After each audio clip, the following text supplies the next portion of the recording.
오늘 우리가 함께 읽은 이 빌립보서는 기쁨의 서신이라고 하는 책의 별명이 붙여져 있습니다. 백발의 사도 바울은 옥고를 치르고 있는 그 기간 동안 그를 온 마음으로 살뜰히 살펴주는 빌립보 성도들로부터 그리스도의 사랑을 경험하였습니다. 빌립보 성도들의 사랑과 돌봄 속에서 예수님을 느끼기도 하였지만 사실 이 사도 바울은 감옥에 갇혀 있는 신세였지만 그는 스스로가 감옥에 갇혀 있는 프레셔를 가지고 있지 않았습니다. 에베소서 역시 같은 옥중에서 쓴 서신인데요. 에베소서에 보면 자신을 성도들에게 이야기하기를 As a prisoner for the Lord, 나는 그리스도에게 갇힌 자로다 라는 표현을 합니다. 내가 이 감옥에서 얼마나 고된지, 늙음하게 이게 얼마나 힘든 일인지에 대한 아픔과 고생을 토로한 것이 아니라 나는 그리스도에게 갇힌 자로다 라고 이야기하면서 성도들이 알고 있는 현실의 눈과 마음을 주님께로 바꿔놓은 사람이 바로 사도 바울이었습니다. 그는 낙심과 조금의 절망도 없이 그는 여전히 그리스도 안에서의 기쁨과 소망으로 넘쳐나고 있었습니다. 그러한 마음으로 사랑하는 빌립보 성도들에게 오늘 빌립보서라고 불려지는 이 애정어린 편지를 보내고 있는 것입니다. 특별히 사도 바울은 이 편지를 통하여서 빌립보 성도들과 오늘 이 말씀을 함께 나누고 있는 우리들에게 로마서와 같이 빽빽한 논리로서 교리를 이야기하지 않고 그리스도인이라고 하는 것은 그 내면의 변화가 삶으로 어떻게 나타나야 하는지에 대하여서 사랑어린 마음으로 들려주고 있습니다. 성도님들은 거룩한 삶, 이 성화에 대해서 어떻게 이해를 하고 계시며 평소에 어떤 노력을 기울이고 계시나요? 항상 주일에 오면은 죄인된 무거운 마음으로 오셔서 회개하시고 한 주가 어찌 지났는지 모르게 바쁘게들 살다가 또 그렇게 쳇바퀴 돌듯이 오고 계시나요? 구원을 받은 이후 우리의 생각과 말과 행동 등 총체적인 우리의 삶은 분명히 이전과 비교해 볼 때 확연히 다른 모습으로 구별되어져야 합니다. 이 거룩한 교회를 다니기 때문에 그리스도인이기 때문에 우리가 나타내는 그 취하는 친절과 헌신과 절제가 아닌 내 안에 예수님이 계시기 때문에 일어나는 반응, 이것을 변화라고 하는 것이고 그 변화를 일컬어 우리 기독교에서는 성화, 즉 내가 거룩하니 너희도 거룩하라 라고 하신 하나님의 말씀이 우리 안에 이루어지는 거룩하여져 가는 변화인 것입니다. 그래서 예전에는 내 습관, 내 행동, 그리고 내가 하는 어떤 이야기들, 말들, 말투, 그런 모든 것들이 어떤 상황에 비춰봤을 때 스스로 잘못되지 않았다, 타당하다라고 여겨졌다면 그렇게 하는 것에 대해서 별 거리낌을 느끼지 않았었는데 예수님이 내 안에 계시고부터는 이전과 똑같이 할 수 없게 되어지는 것입니다. 설령 이전과 같이 내가 행동하고 말을 했다 하더라도 시간이 지나면 지날수록 마음에 부담이 오기 시작하는 거예요. 내가 그와 같은 상황에서 그렇게 하는 게 뭐가 잘못됐어 라고 스스로를 주장하고 우기는 것이 아니라 그러한 뭔지 상황적으로 봤을 때는 잘못된 건 아닌데 뭔지 모르는 마음에 부담이 차오르기 시작하는 것입니다. 그래서 이것을 거룩한 부담감이라고 하고 거룩하신 예수 그리스도를 닮아 거룩하여져 가는 이것을 성화라고 일컫는 것입니다. 그래서 제가 성도님들에게 꼭 부탁하고 싶은 것은 주변에 전도 대상자들이 있을 때 그분들 항상 교회 가면 하지 마라 안 된다 하는 것들을 너무나 잘 알고 계세요. 해야 한다, 이렇게 될 수 있다라고 하는 더 좋은 것들에 대한 인상보다 나는 아직 술을 못 끊어서 교회 가기에는 아직은 준비가 안 됐어. 실제 마음은 교회를 가고 싶고 나도 좀 예배 좀 드리고 싶고 다른 사람들처럼 가서 어떤 하나님을 믿는 게 어떤 건지 경험하고 체험하고 싶은데 하지 말아야 하는 게 내 안에서 끊어지지 않고 있다 보니까 아직도 밤이 좋고 아직도 술이 좋고 아직도 담배가 끊어지지 않아서 내가 요즘 끊고 가야 되겠지 않나 이렇게 생각하는데 성도님들 절대 그런 프레셔 주지 마세요. 혹시 전도 대상자들이 계시다라면 예수님을 영접하면은요 성령께서 그를 다듬어 가십니다. 내가 끊고 노력하는 거는 결국 언젠가는 금단 현상에 부딪히게 돼요. 내가 누르고 있는 게 언젠가 이게 놔지는 순간에 다시 옛적의 욕구와 욕망과 그 습관이 올라오기 마련이에요. 그런데 우리가 변화되어지는 것은 내 의지와 노력도 필요하지만 궁극적으로 나를 다듬어내는 것은 성령께서 하시는 것입니다. 세상의 풍조와 사고를 따르지 않고 손해가 되고 자기 속도 챙길 줄 모르는 바보처럼 주변으로부터 여겨진다 하더라도 우리는 예수 그리스도를 믿고 영접하여 예수님과 연합을 하게 되면 성화되어져가는 거룩한 삶의 이 변화는 반드시 일어날 수밖에 없습니다. 사랑하는 성도님들, 인생을 살면서 예수 그리스도가 우리 안에 없다면 아무리 세상에서 우리가 명망을 얻고 인정을 얻고 교회에서 존경을 받았다 하더라도 그래서 남들이 다 부러워할 만한 그러한 인생을 누리면서 살았다 하더라도 결국에는 아무것도 아닌 것이 되고 맙니다.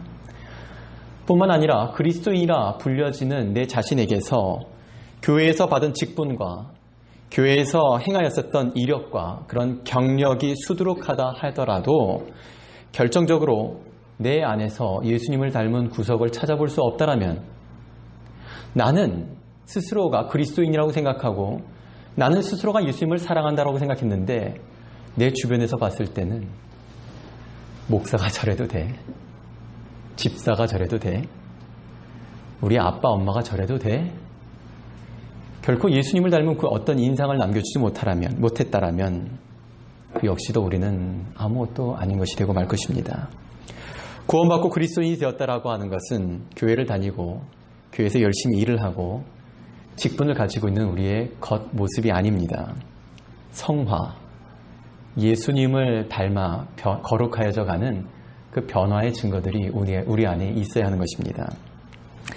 종종 이 성화라고 하는 말과 거룩한 삶이 있어야 한다는 것이 부담이 되고 답답하여서 이 어느 정도까지 해야 되는 것인지 감잡기가 어렵다면서 질문해 오시는 분들이 종종 주변에 계시는데요.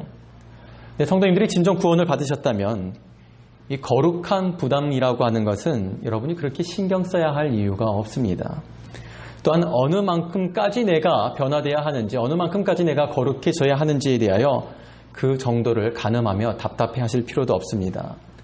범사에 우리가 예수님을 주님이라고 고백하는 그 말 그대로 우리가 실천하면서 살면 되는 것입니다.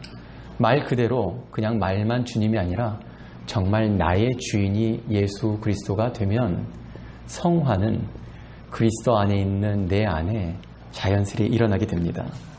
우리가 무슨 일과 어떤 상황 속에서도 언제나 예수님을 깊이 생각하며 예수님을 느끼는 것에 집중할 수 있게 되기를 부탁드립니다.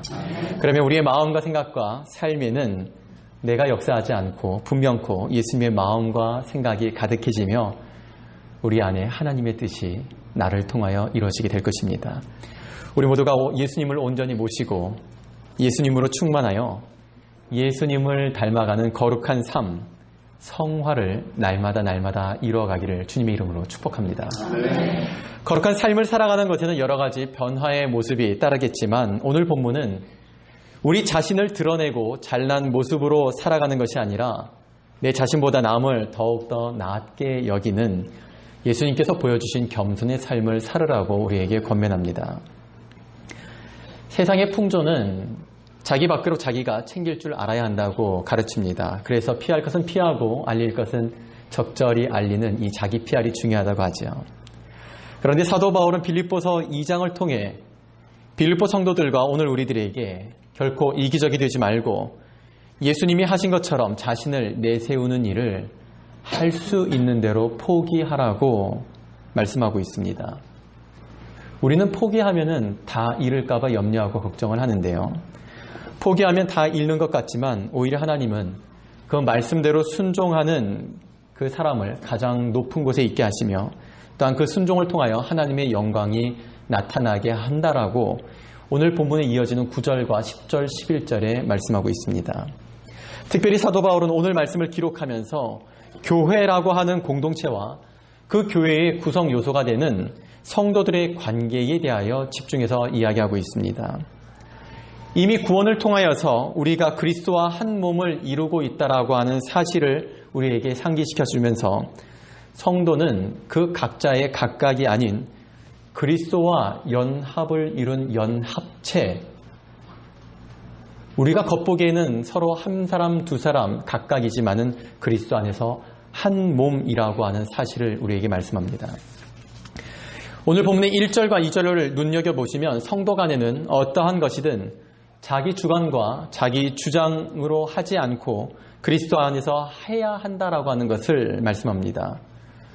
너 그리고 나가 아니라 그리스도 안에서 우리의 하나됨의 실체는 같은 마음, 같은 사랑, 뜻도 하나를 이루고 하나의 마음이 되는 것이 하나됨의 증거라고 들려줍니다. 그리고 이 하나됨의 핵심 요소를 5절은 이와 같이 우리에게 이야기합니다. 함께 5절을 읽겠습니다. 너희 안에 이 마음을 품으라 곧 그리스도 예수의 마음이니. 아멘. 사도 바울은 그가 예수님을 만나고 사도로 부름받은 그날부터 예수님을 닮아가기 위하여 부단히 노력하며 살았던 사람입니다. 그래서 그는 고백하기를 내 안에 그리스도로 채우노라 라는 고백을 하죠. 그랬던 바울이 빌립보 성도들에게 들려주었고 오늘 우리가 지향해야 할 그리스도인의 모습을 이와 같이 들려줍니다. 우리 다시 한번 2절을 읽도록 하겠습니다.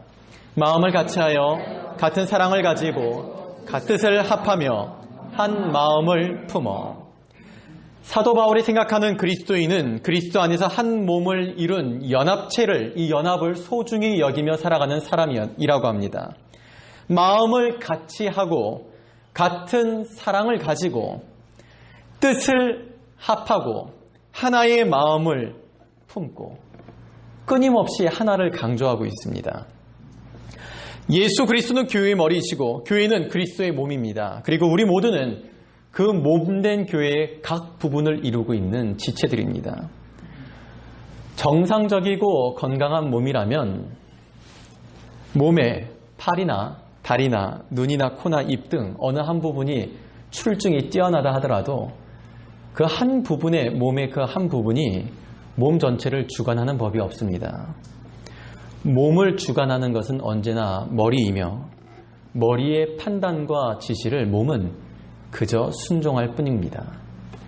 예수님이 교회의 머리이시며 우리는 그 몸된 교회의 각 부분을 이루고 있음을 우리는 항상 기억해야 할 것입니다. 그리고 그 몸의 주인은 목사도 교회의 어떤 직분도 아닌 교회의 주인은 머리가 되신 예수 그리스도이심을 우리는 어떠한 경우에도 잊지 않기를 부탁드립니다. 아무리 좋은 생각과 아무리 좋은 마음과 아무리 좋은 열심이라 해도 주님의 뜻과 마음이 무엇인지를 우리 모두가 깊이 생각하므로 내 판단과 내 주장을 주장하지 않고 내 자신과 서로와 특별히 교회 공동체 안에서 하나님의 선하신 뜻이 풍성하게 이루어지기를 위해 하나님께 쓰임받는 우리 모두가 되기를 주님의 이름으로 축원합니다. 아멘.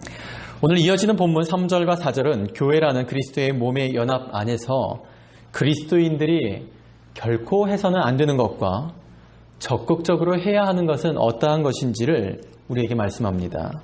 첫 번째, 해서는 안 되는 것이, 그것은 바로 예수님께서 그 삶에서 전혀 보이지 않으셨던 다툼과 허영입니다. 교회 안에서 교회를 생각하는 마음, 더 잘해 보려고 하는 마음, 그리고 하나님을 위해서 한다고 하다가 그만큼 결국 마지막이 서운함과 다툼으로 일어나는 경우들이 적잖게 일어납니다. 그리고 내 의견이 교회 안에서 존중받지 못했다라고 생각이 되면은 토라져서 건건이 트집 잡고 건건이 빈정거리고 그리고 하기는 하는데 대충 마음과 성의 없이 하기도 하는데요. 왜 이렇게 되는 것일까요? 왜 이렇게 된다고 생각하시나요? 그 답을 우리는 5절에서 찾을 수 있습니다. 우리 함께 5절 읽겠습니다. 너희 안에 이 마음을 품으라 곧 그리스도 예수의 마음이니. 교회를 위하는 마음이고 또한 더 잘 되었으면 하는 그런 열심은 바람직한 생각과 마음입니다. 그러나 이것이 내 마음으로부터 우러나고 내 마음과 뜻대로 주장하고 휘두르다 보니까 하는 일과 하는 말의 골은 같아 보여도 결국은 내 열심, 내 생각, 내가 지금까지 해왔었던 경험과 내 주장으로 하다 보니 그만 내 뜻대로 내가 했던 것처럼 되어지지 않으면 서운함이 찾아들고 다른 이들과 다툼이 되어버리는 것입니다. 모든 생각이 내 중심이 되다 보면 남을 생각할 여유가 없습니다. 심지어는 주님을 생각할 마음의 여유조차 없게 됩니다. 내가 맞고 내가 옳고 게다가 기도까지도 했었고 그렇게 생각을 하다 보니까 생각지도 않게 이기적인 태도가 나오게 되고 내가 주장하고 내가 휘두르다 보니 결국 허용과 다툼이 이어지게 되는 것입니다. 우리 안에 예수님이 있어야 하고 우리는 예수님이 들려주는 말씀대로 순종해야 합니다. 그러면 일과 관계 속에 분명코 하나님의 뜻이 이루어지게 될 것이고 그렇게 되면 우리는 하나님의 말씀의 능력과 약속하신 그 일들이 어떻게 우리 눈앞에 이루어지는지를 우리는 체험하고 간증할 수 있게 됩니다. 이렇게 되기 위해서 우리는 쉬지 않고 기도해야 합니다. 일을 하는 것도 중요하고 함께 동역을 이루어가는 것도 중요하지만 그 무언가를 하기에 앞서 우리의 모든 생각과 주장을 다 내려놓고 십자가 앞에서 기도해야 합니다. 열심히 있고 능력이 있는 사람들이 있으면 교회가 잘 될 거라고들 이야기합니다. 제가 애틀란타에서 개척을 할 때도 주변에 아는 지인분들이 꼭 저한테 하는 이야기가 있어요. 근데 너무 세큘러한 이야기예요. 교회에 좀 재력이 있는 장로님이 몇 분 계셔야 된다고. 이걸 어떻게 받아들여야 되는지 모르겠어요. 교회에 재력 있는 장로님들이 좀 계셔야 교회가 잘 된다고. 그 말이 그렇게 틀린 얘기는 아닌데 그게 정석이라고 받아들이기는 너무 부끄러워요. 교회는 교회의 머리이신 예수 그리스도께서 담당하고 책임지시는 것입니다. 예수 그리스도가 교회의 주인이실 때에 그럴 때 비로소 말씀의 능력이 나타나게 되는 것이고 그럴 때 심령의 부흥이 일어나게 되는 것입니다. 그것이 교회가 잘 되는 길이에요. 이것을 생각하지 못하고 자기 열심과 우리들이 자신의 능력을 신뢰하게 되면 자신의 생각으로 이끌어가게 되고 자기의 방법을 결코 양보하지 않게 됩니다. 그러다 보면 여지없이 다른 이들과 부딪히게 되고 교회는 자기를 주장하는 한 사람 때문에 모두가 함께 아픔과 분열을 겪을 수밖에 없게 됩니다. 그리고 가장 치명적인 것은 자기가 옳고 자신을 신뢰하다 보면 기도하지 않게 된다는 것입니다. 자신이 차서 기도하지 않게 돼요. 그리고 설령 기도를 한다 해도 자신의 마음과 생각을 내려놓고 하나님께서 뜻과 방법과 나를 주장하시고 주관하시고 사용해 주시기를 위해서 기도하는 것이 아니라 마치 램프의 진인가요? 그 램프의 그 요정이 나오는 그 동화에서처럼 진이를 대하듯이 주시옵소서, 되게 하여 주시옵소서와 같은 자신의 기대와 만족을 채우기 위한 기도를 하게 되는 것입니다.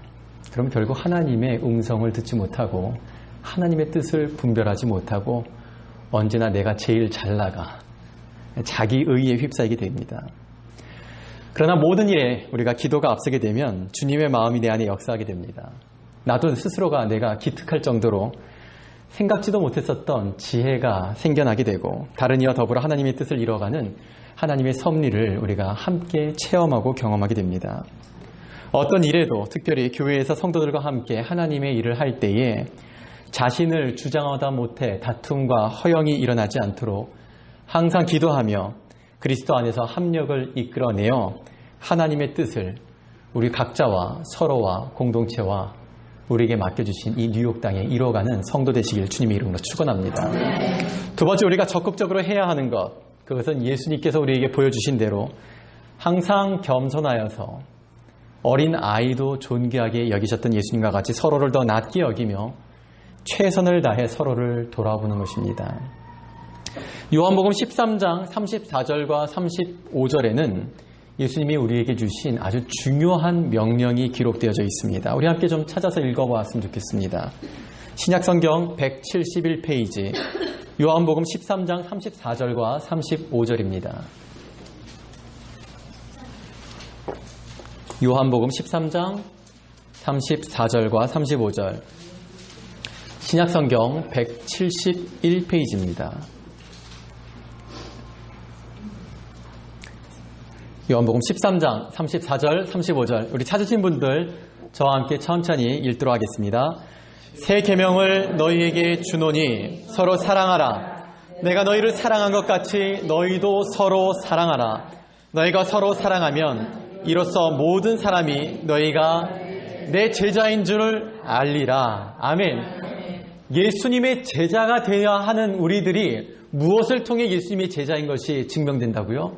서로 사랑. 예수님은 우리들에게 사람을 끌어모아라. 그리고 모은 사람들과 더불어 교회를 건축하되 보다 더 크게 화려하게 지으라고 우리에게 말씀하지 않으셨습니다. 교회가 크나 작으나, 기성교회이나 개척된 교회이나 그리스도인들을 향하여, 예수님의 제자들을 향하여 서로 사랑하라고. 사랑이 있는 곳에 사람이 모이는 것이고 예수 그리스도의 사랑의 나눔이 있는 것이 바로 그곳이 교회입니다. 예수님께서 말씀하시는 사랑은 자기 중심적인 것이 아닙니다. 먼저 사랑을 받으려고 하는 것이 아니라 먼저 사랑을 하되 받을 것에 대해서 기대하지도 바라지도 않는 그냥 순수한 마음으로 나누어주는 사랑을 이야기하는 것입니다. 이것을 우리가 참 교회 안에서 잘 해야 돼요. 성도님들을 교회를 떠나셨을 때 그 교회에 대해서, 목사님에 대해서, 성도들에 대해서 하는 가장 중요한 이유 중에 하나가, 떠날 수밖에 없는 이유 중에 하나가 교회가 사랑이 없다는 이야기를 해요. 물론 교회가 사랑이 없이 느껴지게 돼서도 안 되겠지만은 예수님이 우리에게 말씀하신 것은 사랑하라지 받거든 사랑하라가 아니에요. 받거든 사랑받을 만하게 존귀하게 여김 받거든 너희도 존귀하게 여기고 사랑하라라는 것이 아니라 그냥 서로 사랑하라. 저는 우리 교회가 정말 그런 교회가 됐으면 좋겠습니다. 교회를 떠나게 되는 것도 하나님의 뜻 가운데 하나예요. 우리는 부름받기도 하지만 또한 보냄받기도 하는 사람들입니다. 그리고 또한 이 공동체 안에서 우리가 서로 더 할 수 없을 때는 또한 하나님께서 그 필요를 채우기 위해서 아픈 일이 됐건 복된 일이 됐건 옮겨 놓기도 하십니다. 근데 저희는 저희 교회에 다녀가시는 분들이 우리 교회에 대한 인상을 받을 때 우리 지난주에 어떻게 기도하자고 했죠? 하늘의 기쁨이 넘쳐나는 교회, 그리스도의 사랑이 넘쳐나는 교회. 그런 교회로, 그 교회, 그레이스 뉴욕 교회 하면은 하늘의 기쁨과 그리스도의 사랑이 정말 느껴졌었던 교회. 저는 우리 교회가 그렇게 기억되었으면 좋겠습니다.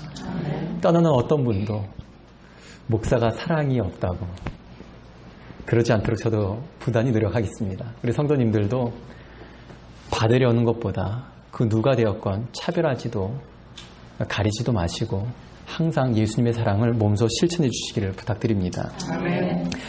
직위며 능력이며 인생 경험이나 경력이 나보다 못하다라고 생각하면 그 상대를 향하여서 먼저 그 사람의 앞에서 겸손해지고 사랑하기는 쉽지가 않습니다. 그러나 어떠한 경우에라도 나보다 상대를 더 나은 사람으로 여길 줄 알고 그리고 그 사람을 주님께 하듯 우리가 여기고 생각하게 되면 우리가 사랑하는 데는 전혀 걸림돌이 될 이유가 없습니다. 3절에서 말씀하는 이 겸손을 이 헬라어 원문에 보기에는 타페이노 프로스네라고 하는 헬라어 단어로 기록이 되어져 있는데요. 이 타페이노 프로스네는 로마 당시에 종들의 그 두드러진 모습을 대표하는 그 단어 가운데 하나였다고 합니다. 종들의 모습을 대표하는 종의 형상을 이야기할 때 이 타페이노 프로스네라고 하는 단어를 사용했다고 하는데요. 주인과 상전 앞에서 자신의 존재를 전혀 나타내지 않는, 그리고 주인이 자신의 모든 것이 되어서 주인의 소유로서 존재하고 있었던 상태가 바로 이 타페이노 프로스네, 오늘 우리가 이야기하는 겸손인 것입니다. 예수님이 이 땅에서 보여주셨던 겸손, 그리고 우리에게 겸손을 말씀하실 때 그 겸손은 바로 이 타페이노 프로스네였습니다. 그리고 사도 바울은 그 겸손을 이야기하기를 나보다 남을 더욱더 낫게 여길 줄 알고 모든 일이 다 주의 일인 것을 깨달아 내 일만 하지 않고 내 유익과 이익을 따지지 않고 마음과 정성을 다해 남의 일을 먼저 돌봐 주는 것이라고 우리에게 적용하여서 이야기해 줍니다. 성도님들, 우리에게는 이기고 지는 것이 결코 중요하지가 않습니다. 그리고 누가 잘했냐, 누가 먼저 그랬냐, 왜 그랬냐, 이 시비를 따지는 것도 그다지 중요하지가 않습니다. 우리가 항상 처음부터 마지막까지 끝까지 신경 쓰고 우리가 중요하게 여겨야 하는 것은 그 누가 아니라 내 안에 주님의 마음이 있느냐 하는 것입니다. 그래서 주님의 마음으로 상대를 사랑하고 주님의 마음으로 겸손할 수 있고 주님의 마음으로 내 일보다 먼저 다른 사람의 일을 돌보며 그리스도의 형상을 내 자신과 상대에게 이루고 세워가는 것이 언제나 우리에겐 중요한 일이 되어야 합니다. 우리 모두가 언제나 하나님 앞에서 예수 그리스도를 닮은 진실한 사랑과 참된 겸손으로 주님의 형상을 회복해가며 하나님의 뜻을 이 땅에 이루어가는 성도와 교회가 되기를 주님의 이름으로 축원합니다. 아멘.